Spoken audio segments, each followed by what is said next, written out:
Hello friends. History was made yesterday when the USDINR, that is the United States dollar versus the Indian rupee, hit the level of 85 and traded above it sustainably.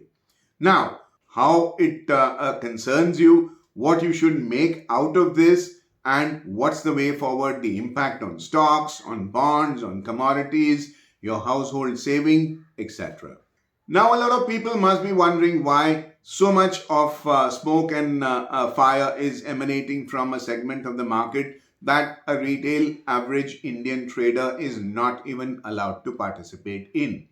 Recently, the Securities and Exchange Board of India, which is a regulator of our Indian financial markets, has barred retail Indian traders from participating in exchange traded platform futures and options in currencies. So why should you bother about a segment of the market that's not even traded? Now, those of you who are interested in learning about something will find this video interesting. Others who are looking for ready-made trading tips may please excuse me.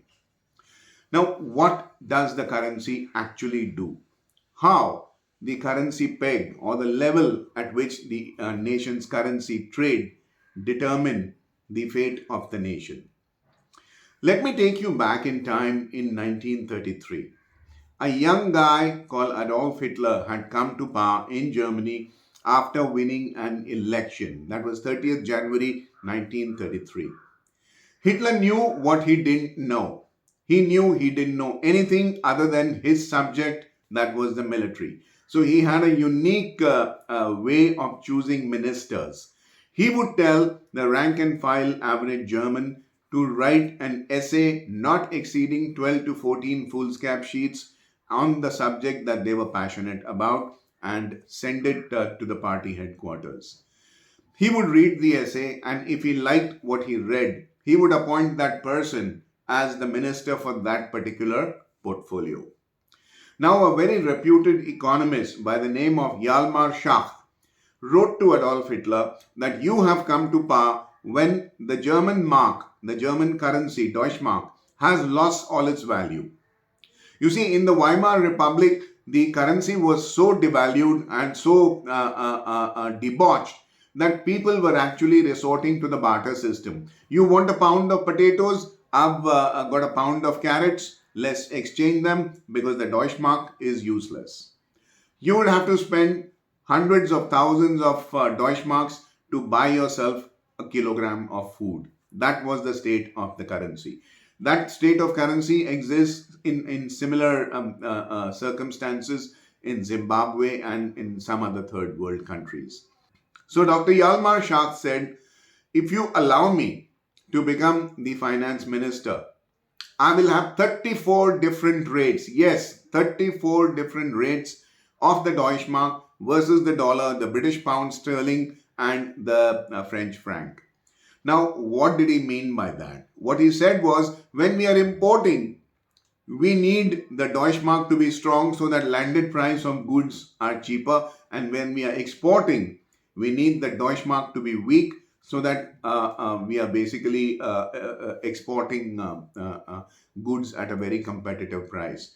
And depending on what we are exporting, the currency peg will be different. So there were 34 main items that Germany was spending and receiving a lot of foreign exchange in and out. And therefore, Dr. Hjalmar Schacht said, I can solve your unemployment problem, I can solve your inflation problem, I can solve your import-export problem. Just give me 3 years. He manipulated the Deutschmark and the Allies knew what was happening, but hey, everybody was tired after the First World War had ended in 1918. And frankly, they didn't have too much energy to bulldoze Hitler into not manipulating his currency. And guess what? Within 3 years, Dr. Hjalmar Schacht manipulated the currency and brought back good days in the German nation, and unemployment, inflation, fiscal deficits, current account deficits were all brought down. In the recent case scenario, you have seen the Chinese weaponize their currency similarly. They have kept the Chinese currency in an artificial landlocked range, which the US President Donald Trump has been screaming about right from his first term. And he's been saying that the Chinese are dumping competitively low rates in the US markets and thereby hitting US employment prospects. Now, this is what currency wars are. Google search and you will find that a state of currency war exists from September 2012. Now, countries are manipulating their currencies to get more and more competitive. Now, what happens to the Indian rupee? Let's get back to our own markets. What happens to the Indian rupee after it has hit 85 to the dollar? What it very simply means that, say, a couple of months ago when the Indian rupee was 84 to the dollar, you had to spend 84 rupees to buy a single dollar. Now you need to spend 85 rupees to buy a single dollar. So from 84, you have to spend 85 rupees to a dollar. So the rupee has weakened by a buck against the dollar. Now, there are a few myths here which are propagated by people who frankly don't seem to understand what they are saying. Let us not jump to conclusion and say these are deliberately misleading reports. I'm not saying that. I'm just saying that probably there's a lack of knowledge and definitely a lack of experience. A business owner who's into import and exports will understand how much a weak rupee will benefit exporters more than a research analyst will. The myth is that a falling rupee is good for exports. Prima facie, on paper, hypothetically, yes, it is good. But the world has moved on. If you're a doer of deeds, I come from a business owner's family, a very large family, where we have a lot of cousins and uncles and aunts, and they are all into business, and many of them are into exports, especially garment exports. And when I talk to them about this aspect, they tell me, beta, the buyers are nobody's fools. They build in currency escalation costs. So when they contract, say, exporting of this shirt at 84 rupees to a dollar, and the export contract is to be fulfilled in 6 months time frame, and in 6 months time frame, if the rupee was to hit 90 to the dollar, the importer will not allow you to reap the entire benefit of a falling rupee. He would build in a currency escalation clause and say, look, when I'm contracting this contract to you, the dollar is prevalent at 84. I will allow you up to 84 and a half or 85. The rest you will have to claw back to me. That means that the myth of a weak rupee helping exports completely and absolutely is not true. Think about the reverse scenario, imports. Since independence, India is a net importer of goods and services.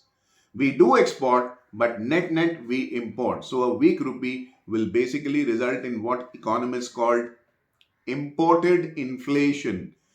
The price of anything, say this pair of glasses, could stay constant in the international markets, but because the rupee has weakened against the dollar, the landed price at Mumbai will be higher, all thanks to the currency movement.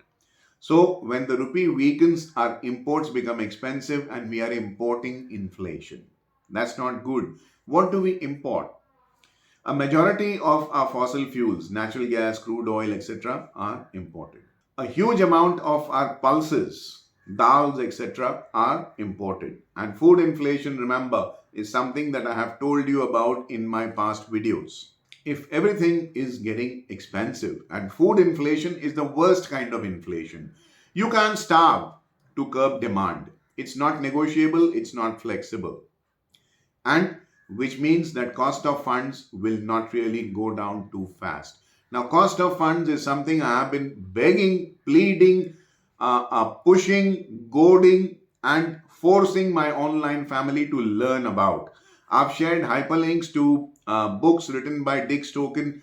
Please read those books. Please understand everything you can about the cost of funds. Now, the other thing that I don't really understand much, because I'm not an expert, is how people can with a very straight face say that interest rates in India for resident Indians are expected to go down in the future. Hey, I just heard the Honorable erstwhile RBI Governor, Mr. Shaktikanta Das, deliver his final speech on the monetary policy of this country. He just raised the interest rates on dollar deposits in the FCNRB accounts, foreign currency non-resident accounts, from ARR, which is the alternate reference rate plus 300 bips, which is basis points or 3%, to ARR plus 500 bips. What does it tell you? The RBI is very clearly saying, please write out checks to us. We need your money in dollars. We are willing to pay a higher price, which is interest, which is what cost of funds is. Now you tell me, if the RBI is raising rates on dollar deposits by NRIs, how and what is the probability is interest rates coming down for a local resident Indian? Why would they discriminate, and how they can get away with discriminating like this? All right. So if cost of funds is not going to come down, what happens to the sector that I have been most vociferous about? Interest rate sensitives. Companies that are up to here in debt. Companies that depend on EMIs for their sales. Companies that use money both as a raw material and a finished product. Think of banks. Think of NBFCs. How long do you think they will remain insulated from market volatility just because they command a weightage of 34.5% in the broader markets like the Nifty 50? So far, these stocks have been held up because they constitute 1/3 of the entire market weightage. I have shared a tweet with you of my earlier posts from my social media accounts, wherein I have documented how whenever India has raised interest rates on its FCNRB deposits, our currency has devalued quite swiftly.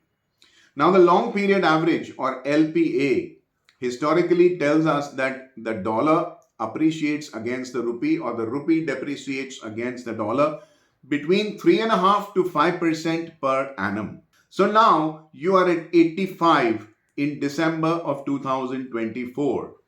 The worst case scenario is 5%, which is approximately 4.5 rupees. So you're within a kissing distance of 90 rupees by December 2025. Can you do a back of the envelope calculation and tell me what will be the landed price of your pulses, your dals, your edible oils? Do remember the import duty, custom import duty on edible oils was raised before Diwali. So now tell me, when the food on your table is going to cost more thanks to imported inflation, what will be the average household saving rate and how much of that will come into the stock market after meeting all your PCE, personal consumption expenditure? Those of you who take the rupee dollar parity very lightly, saying it doesn't really matter, it keeps moving 10, 15, 20 paise here and there, I don't really care, I can't trade it after all, are seemingly being very, very naive. You either don't understand much about money or you don't understand anything at all about cost of funds, and the worst case scenario would be if you don't understand both. So the currency, like Dr. Yalmar Schacht and the Chinese Communist Party have demonstrated, is actually a weapon. And if your currency is getting weaker, your weapon is getting weaker. This is something that you should be concerned about. Which is why in my past videos I have been telling you since late 2023, I have been warning you that starting 2025, I unfortunately don't have a magic wand wherein I can put an exact date to it. Whether it will be 1st January 2025 or 31st December 2025, I have no way of knowing. But procyclicality will set into our market in all seriousness. And that is when you will realize that the above average returns that you are so used to expecting between 2020 after lockdowns up to 2023, where you closed your eyes and bought anything and everything, and the prices would be going up. Those kind of returns are likely to be very difficult to replicate. Now, the other concerns that I have been telling you that high frequency traders like Jane Street, like algo traders, like artificial intelligence based traders are likely to come into India and set up shop in even larger numbers. It's not that they are not here already, they are. But they are going to come in even larger numbers and trade our markets for very, very short periods of holding period, which means typically intraday. Now, a lot of my friends who tend to be perma bulls, they look at optimism, everything. There's nothing wrong with that. I have nothing against perma bulls, nothing against perma bears. I'm completely agnostic and very open minded. As long as my statistical model tells me to do something, I'll go out and do it. I don't let anybody's view impress mine, nor do I force my view on anyone else. So when these guys tell me, Vijay, you are too bothered about something that's a storm in a teacup, all these high frequency traders are going to bring in dollars to trade. And that means more robust inflows. Well, it's partly true. But do remember, stock traders' inflows tend to be hot money. It's not a pension fund which is buying a 30-year government bond and taking a 10, 15, 20, 30-year view. He's coming out here. He'll repatriate his money by end of December, which is the financial year end for the average FII or foreign investment institution. He loses money. He might just fold his shop and take the money back again. So your inflows and outflows just got a lot more volatile. Would you really want a currency to be volatile? I don't think so. Volatility in the national currency is not good. Now, just when you think, why should I bother about currency when stock markets are doing good? Just understand one thing, that the stock market concerns maybe 5, maybe 7, maybe 10% of the population directly and indirectly. But what you have in your pocket as the currency note impacts 100% of men, women, and children in this country. What that piece of paper which you call a currency note buys in terms of goods and services matters to all of us.